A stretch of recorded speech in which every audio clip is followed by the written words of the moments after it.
বীরভূমে চাকরি বিক্রির নেটওয়ার্ক চলতো, অবশেষে তা প্রকাশ্যে। ঘুষের টাকার বস্তা বীরভূম থেকে কলকাতায় আসতো কালো গাড়ি চেপে যেত তৃণমূল বিধায়কের ঠিকানায়। চাকরি প্রার্থীদের থেকে টাকা তুলে বীরভূম থেকে তা কলকাতায় পাঠানো হতো। 200 কিলোমিটারেরও বেশি পথ পাড়ি দিয়ে বস্তা বস্তা নোটের পাহাড় পৌঁছতো তৃণমূলের বিধায়কের কাছে। নিয়োগ দুর্নীতি মামলায় বিস্ফোরক সিবিআই। প্রাথমিক শিক্ষক নিয়োগ দুর্নীতি মামলার তদন্তে আরও বিস্ফোরক তথ্য সামনে এনেছে কেন্দ্রীয় তদন্তকারী সংস্থা সিবিআই।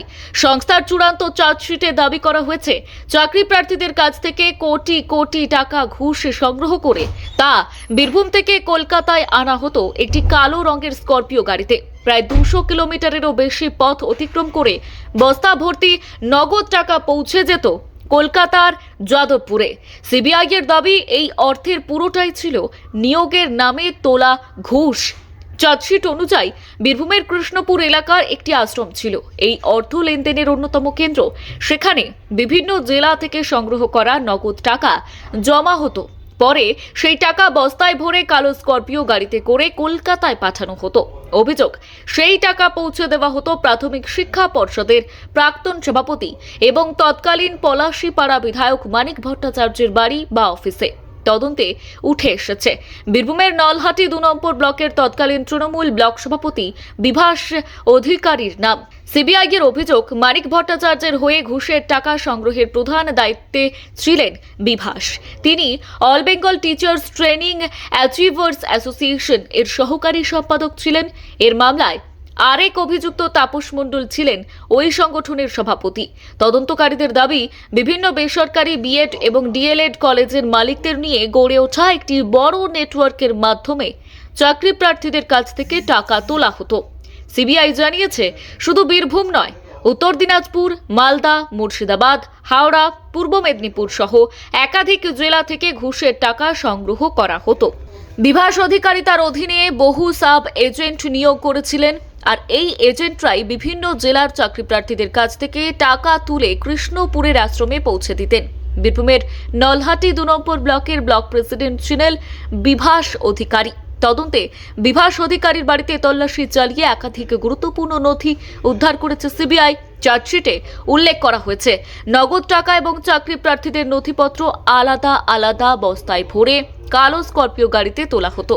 পরে সেই গাড়ি বীরভূম থেকে কলকাতার যাদবপুরে পৌঁছাতো। চার্জশিটে পলাশ, আপেল, নীলাদ্রি এবং পীযূষ নামে কয়েকজন সহযোগীর নাম উল্লেখ করা হয়েছে। তাদের মধ্যে আপেল নামে পরিচিত এক ব্যক্তি নিয়মিত ওই গাড়ি চালাতেন বলেই দাবি তদন্তকারীদের। সিবিআই এর দাবি, একবারে 2 থেকে 3টি বস্তা গাড়িতে তোলা হতো। প্রতিটি বস্তায় 2 থেকে 30 লক্ষ টাকা পর্যন্ত নগদ অর্থ থাকত। পাশাপাশি আলাদা বস্তায় চাকরি প্রার্থীদের নথিপত্রও পাঠানো হতো। তদন্তকারীদের বক্তব্য, এইভাবে অন্তত 14 থেকে 15 বার টাকা ভর্তি গাড়ি বীরভূম থেকে কলকাতায় এসেছে। তদন্তে আরো অভিযোগ উঠেছে, শুধু চাকরি পাইয়ে দেওয়ার নামেই নয়, বিএড এবং ডিএলএড এর কলেজে অফলাইন রেজিস্ট্রেশনের ক্ষেত্রেও ছাত্রছাত্রীদের কাছ থেকে অতিরিক্ত টাকা নেওয়া হতো। সিবিআই এর দাবি, প্রতিটি ছাত্রের কাছ থেকে 5,000 টাকা মানিক ভট্টাচার্যের জন্য এবং অতিরিক্ত 1,000 টাকা সংশ্লিষ্ট সংগঠনের জন্য সংগ্রহ করা হতো। তদন্তে আরও জানা গিয়েছে, প্রাথমিক শিক্ষা পর্ষদের দফতরে বেসরকারি কলেজ মালিকদের নিয়ে বৈঠক ডাকা হতো। সেখানে তাদের বলা হতো, যেসব চাকরি প্রার্থী টাকা দিতে রাজি তাদের নাম পাঠাতে। অভিযোগ, টেট পরীক্ষার মাধ্যমে মাধ্যমিক এবং উচ্চ মাধ্যমিক বিদ্যালয়ে চাকরি নিশ্চিত করার আশ্বাস দেওয়া হতো। বিভাস অধিকারীর বাড়ি থেকে উদ্ধার হওয়া একটি সবুজ রেজিস্টার খাতায় অতিরিক্ত বিস্তারিত হিসেবেও পেয়েছে সিবিআই। আর সেই খাতা অনুযায়ী প্রাথমিকের 246 জন এবং উচ্চ প্রাথমিকের 330 জন চাকরি প্রার্থীর কাছ থেকে মোট 35 কোটি 19 লক্ষ 16,731 টাকা সংগ্রহ করা হয়েছিল। আর এই কাজে বিভাসের হয়ে 162 জন সাব এজেন্ট কাজ করতেন বলেই দাবি তদন্তকারীদের। তাদের মধ্যে ইতিমধ্যেই 26 জনকে শনাক্ত করে জিজ্ঞাসাবাদ করা হয়েছে।